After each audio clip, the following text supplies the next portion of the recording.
თავს ვხსნოდი ძალიან ცუდად უკვე მაღალი ტემპერატურა მე წნევაც აღარ მესინჯებოდა ემერჯენსი დამაწვინეს და იქედან მე ანალიზებიც აიღეს ყველაფერი აიღეს და რომ დამტკიცდა მე ეს და გადამიყვანენ ინტენსიურ პალატაში პაციენტი ჩვენს კლინიკაში შემოყვანილი იქნა მძიმე მდგომარეობაში დიაგნოსტირდა რამოდენიმე სიცოცხლისთვის საშიში დიაგნოზი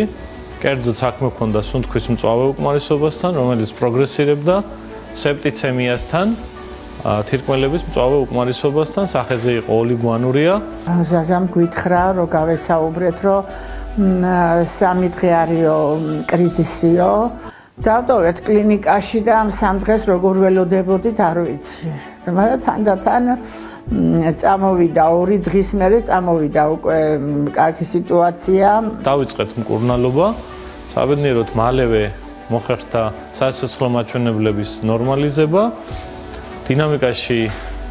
მოვიდა პასუხები ბაქტერიოლოგიური კვლევების რამაც დაადასტურა რომ ავადმყოფთან საქმე ჰქონდა სეფსისთან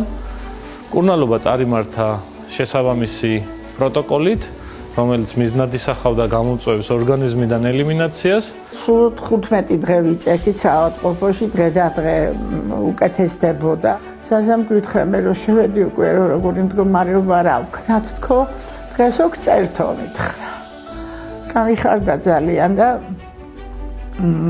დანიშნულებაც მიცა იქავე უთხრა რომ შენო ძალიან დიდ ამბავს გადარჩიო და მოკლედ მე მინდა რომ ზაზასნაირი ყველა ექიმი იყო საქართველოში ძალიან ბევრი. ვალვაპირებ უკვე სამსახურში გასვლას, იმიტომ რომ არ შემეძლო აი ძალიან აი სისუსტე მქონდა, ისეთი რომ ძალა არ მქონდა საერთოდ და ყველა ზაზას დამსახურება რომ გამოვედი მდგომარეობიდან. ვფიქრობ რომ ეს შემთხვევა ჩვენი გუნდის ერთ-ერთი წარმატება მრავალთაგან და მე მადლობას ვუხდი ამ ყველაფრის მიღწევაში მხარდაჭერისთვის პირველ რიგში ჩემს გუნდს საექნო გუნდს ექიმებს ჩემი კლინიკის ხელმძღვანელობას ადმინისტრაციას რომლებიც ყოველთვის